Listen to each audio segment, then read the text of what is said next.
Cameraman সেই ছবিগুলো খুঁজে দেখে কোথাও কোনো ছবি নেই। কোথায় গেল, কে নিয়ে গেল এগুলো? না না, ক্যামেরা থেকে আবার ছবিগুলো বের করতে হবে। আপাতত নিভার মাকে সে চলে যেতে বলে। এদিকে চম্পা রাখিকে বলে উপস্থিত যে কোনো একজনকে রাজি করাতে কিডনি দিতে, কিন্তু রাখি জানিয়ে দেয় সে কোনো অন্যায় কাজ করতে পারবে না। চম্পা তখন বলে তাহলে রাখি এই ছবিগুলোও পাবে না। চম্পা ছবিগুলো আগুনে পুড়িয়ে দেয়। রাখি না বলে চিৎকার করতে থাকে, কিন্তু চম্পা রাখির কোনো কথাই শোনে না। অপরদিকে দেখা যায় দেখে অবাক হয়ে যায় মলিনার কথাগুলো শুনে। এতটুকু বাচ্চা রাখি সারা বাড়ি ফেরেনি, কোথায় আছে সে জানে না, কি করে হতে পারে? রাখির প্রতি তার কি কোনো দায়িত্ববোধই নেই? কিন্তু মলিনা ওর রাখির ব্যাপারে কড়া করে কথা বলতে থাকে, কিন্তু মদন এসে রিখিয়া মৈত্রীকে সবটা খুলে বলে রাখি বাড়ি ফেরেনি, কোথায় আছে কিছুই জানে না তারা। মদনকে রিখিয়া মৈত্র ধন্যবাদ জানায় সবটা জানানোর জন্য তাকে। এদিকে দেখা যায় বন্ধন পুলিশের কাছে অনেক অনুরোধ করতে থাকে তাকে একটি বার যেন ছেড়ে দেয়। বন্ধন জানে চম্পারা কোথায় রেখেছে রাখিকে, রাখিকে আনতেই হবে। তখন সেই পুলিশ বন্ধনকে টানতে টানতে নিয়ে যায়, তার সাথে যেতে বলে। বন্ধন প্রথমে ভয় পেয়ে যায়, কারণ তাকে কোথায় নিয়ে যাওয়া হচ্ছে সে কিছুই জানে না, তাকে যে বোনের কাছে যেতে হবে। কিন্তু বের হওয়ার পরেই বন্ধনের হাত সে ছেড়ে দেয় এবং এখান থেকে তাড়াতাড়ি পালিয়ে যেতে বলে। সে জানে রাখিকে একমাত্র বন্ধনই উদ্ধার করে নিয়ে আসতে পারবে। বন্ধনও তার পুলিশ কাকুর উপর কৃতজ্ঞতা প্রকাশ করে, প্রণাম করে পুলিশ কাকুকে এবং জানায় বন্ধন কোনোদিনও তাকে ভুলবে না। তাতে সেই পুলিশ কাকু তখন বলে সে তো রাখিকে কোনোদিনও ভুলবে না, তার যে খুবই এক্সপেকটেশন রাখির মতো একটি মেয়ে তারও হোক। সেই পুলিশ কাকু তার অ্যাসিস্ট্যান্টকে বন্ধন কি করছে সবকিছুর উপর নজর রাখতে বলে, কিন্তু খবরদার বন্ধনের গায়ে যেন হাত না ওঠে, আড়াল থেকে নজর রাখতে বলা হয়। এদিকে মলিনা বন্ধনের ব্যবস্থা করে ফেলেছে, রাখিকেও সে বের করে দিবে।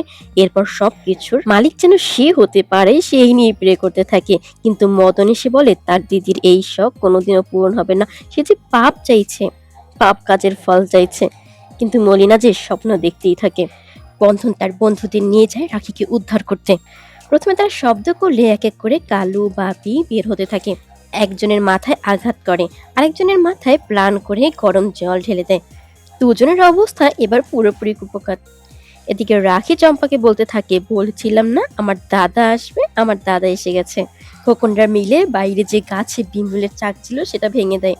এদিকে চম্পা রাখিকে বলতে থাকে তোর দাদা কি করে আসবে, ও তো এখন পুলিশের কাছে রয়েছে। কিন্তু রাখি বলে তা তো জানি না, কিন্তু জানি আমার দাদা আসবে আর এসেও গেছে। চম্পা রাখিকে নিয়ে বের হওয়া মাত্রই বন্ধনা রাখিকে তাড়াতাড়ি শুয়ে পড়তে বলে, আর সমস্ত বিমরুলরা চম্পার অবস্থা খুবই খারাপ করে ফেলে।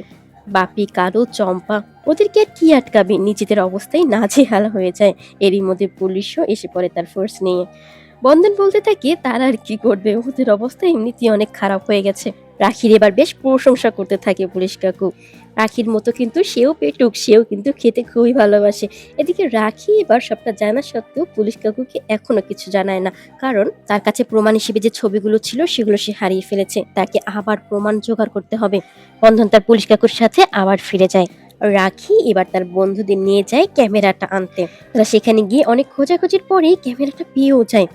এরপর খোকন ক্যামেরাটা অন করে ছবিগুলো চেক করতে থাকে।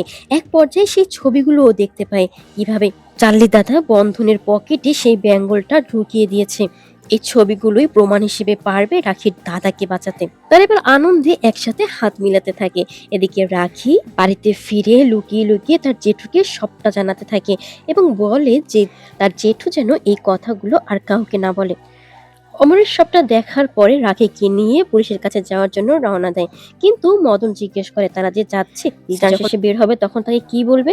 কিন্তু দেখা যায় মদন আসলে সবটাই বুঝতে পেরেছিল।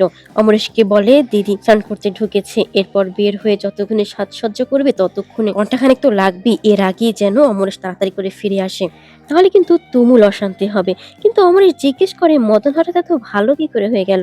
কিন্তু মদন বলে সে ভালোই ছিল, কি আর করবে, বেকার তো দিদির পিছে ঘুরতে ঘুরতে তো একটা খারাপ কাজ সে করে ফেলেছে।